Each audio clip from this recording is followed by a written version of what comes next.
Now, there's something dangerous going on in our politics that helps to explain the Liberal shock loss in the Aston by-election last Saturday.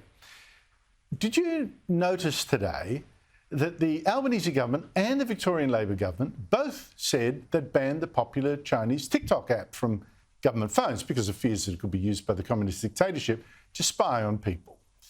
Now, both governments actually waited until just after the Aston by-election last Saturday to announce this, and that is not a coincidence, because more than 14% of the voters in Aston are of Chinese background, and Labor didn't want to do anything before then that might make Labor seem anti-China.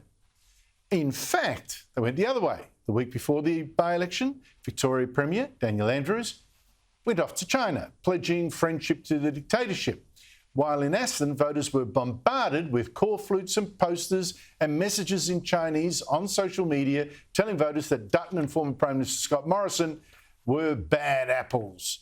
They are accused of being anti-Chinese for warning that the China dictatorship is dangerous and we must get ready if there's war. Now, China, the Communist Party, is helping Labor's messaging here, first by attacking the Liberals, of course, when in government, and now saying Labor, though, it's great. China's president praising Prime Minister Anthony Albanese, and it's all worked brilliantly for Labor. You see, ethnic Chinese voters here once tended to vote Liberal, more Liberal than Labor, but now have swung hard to the Labor Party.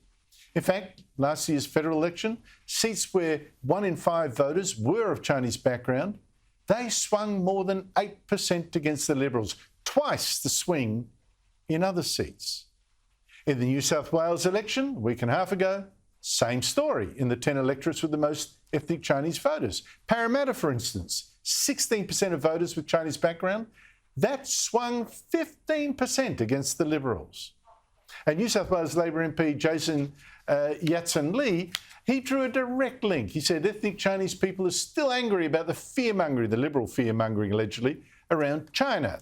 Because imagine, he said, if the country you're from and identified with is portrayed as an enemy, an aggressor or a threat to Australia. And Labor leaders, by the way, are deliberately here confusing being wary of or against the communist dictatorship with being against Chinese people, right? That's the trick. Here is Premier Daniel Andrews doing exactly that, repeating the communist Chinese propaganda.